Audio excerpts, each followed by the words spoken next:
I like how President Ibrahim Traoré of Burkina Faso moves.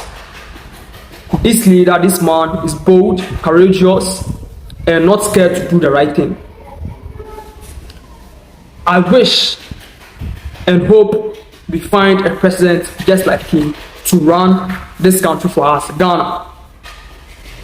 I wish and hope we'll get a leader like him in Ghana. This man is doing what is necessary or needed in fighting against the West, France, and any enemy to the country Burkina Faso. We don't want Burkina Faso to what? To progress, to develop.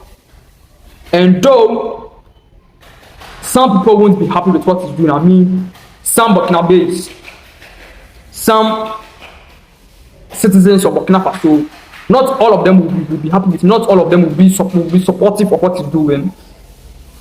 Definitely, we will get some enemies or people who don't like him and the way he's doing things in Burkina Faso, right? He's not looking at that. He's doing what is necessary, what the people, what will be best for the people of Burkina Faso. And I think I need to applaud him. And it's not making. I would one day want to see a leader like that in my country as my president. So Ibrahim Traoré of Burkina Faso has sacked and closed down some NGOs in Burkina Faso, and it has raised debate, right, in Burkina Faso, right, and those NGOs and agencies, right, and they are saying that Burkina Faso Traoré is looking down on people's rights and all that. And so we are going to react to a video by Mr. Sasanan of Tuntum Network, right, and I also give my 2 cents about what's happening in Burkina Faso, right, in relation to he closing down or sacking these NGOs in South Africa, in Burkina Faso, right. I was talking to a friend about this, and he was like, these NGOs are spies in Burkina Faso. These NGOs, they are spies for France and for these Western countries in Burkina Faso. So he's sacking them. It's more of like he solving his problems by 50%, right? He finding 50% solution to problems of Burkina Faso, right? And those people want to assassinate him and all that, want to overthrow him and all that. So let's jump right into today's video. I'm Captain Ibrahim, and this is New World News. If today is your first time coming across content from this video and find value in it, go ahead and hit the subscribe button, like, share, comment. Let's go. If you claim to love this continent, this African continent, and you genuinely believe that the AES should fall, you have to reevaluate your definition of love, ladies and gentlemen. Because this is the first time we are seeing in real time a group of African countries' leaders rise up together, not talking or actions from isolated points of view, but united in their mission to deny the West from having their way in their countries. There are obviously some things the Burkinabe government will do that will step on many toes. I do not dispute that. Some may bother on human rights and freedoms of speech and association, but I also understand what's going on in that country, especially now. There is pressure coming from everywhere to make them look anti-freedom, anti-progress, and even dysfunctional at this point.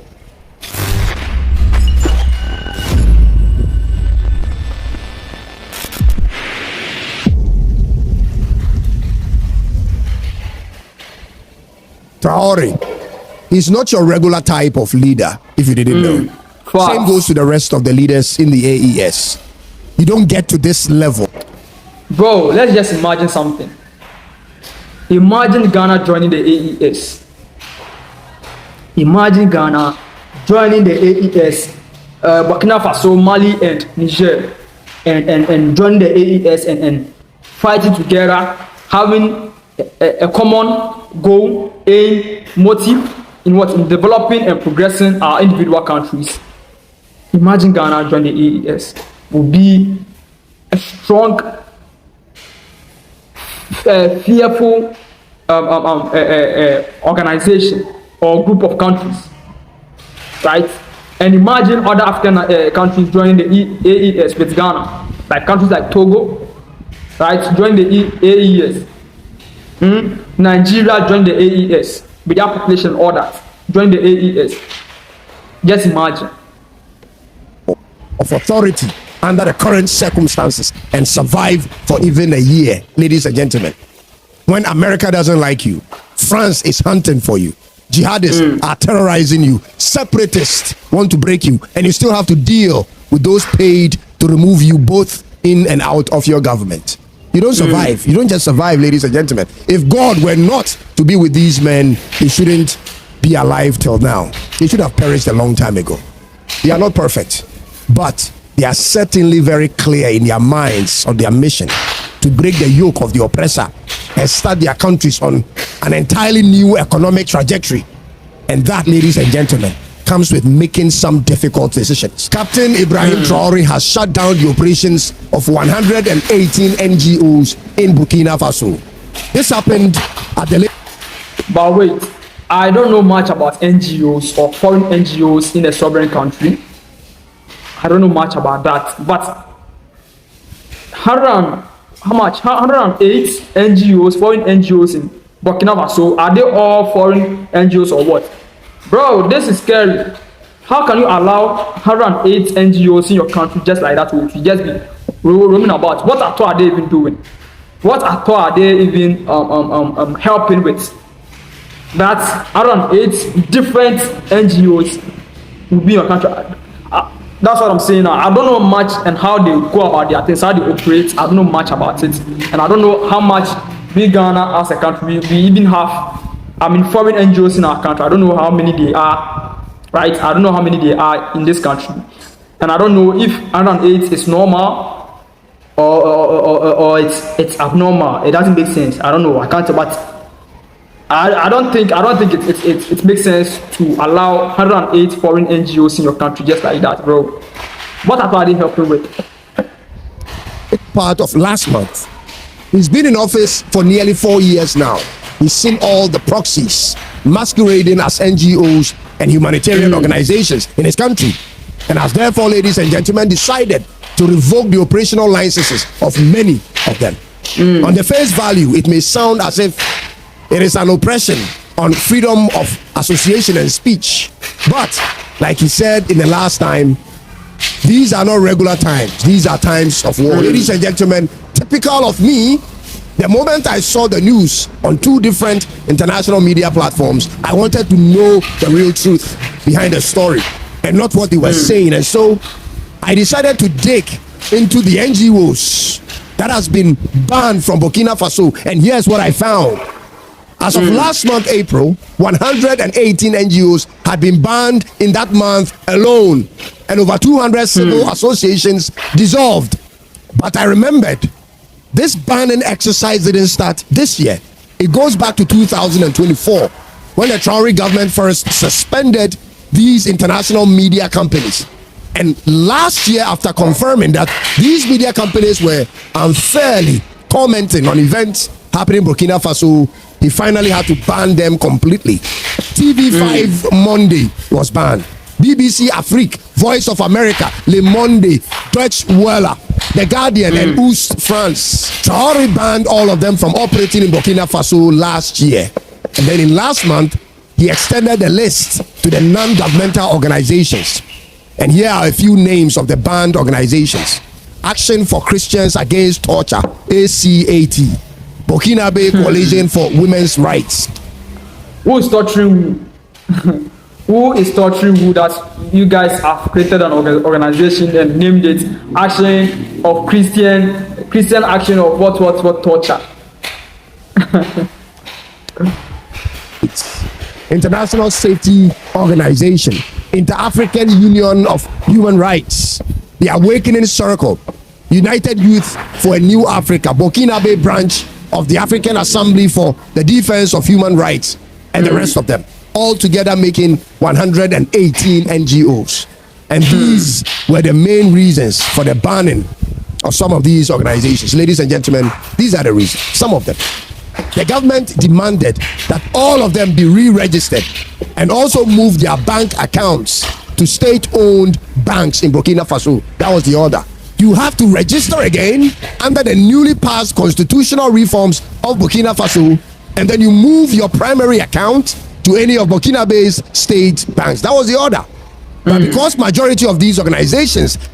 So, if I'm understanding this correctly, Traoré was like, yo, I know you guys have licenses and all that, but new king, new law. So I want you guys to re-register again, right? And also, make sure your primary bank account is in the country and not outside, right?